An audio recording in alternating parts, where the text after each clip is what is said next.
எல பீப்பி செஞ்சு புது ராகம் ஒண்ணு படிக்கட்டுமா?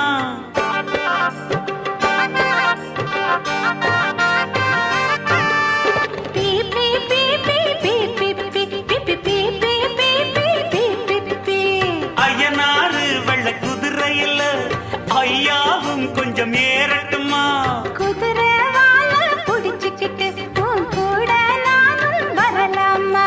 வெள்ளாட்டு பால் பீச்சி கண்ணுக்குள்ள விடலாமா?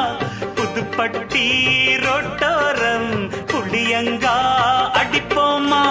இந்த வயசு மாறாம இருக்கும் வரைக்கும் இருப்போமா?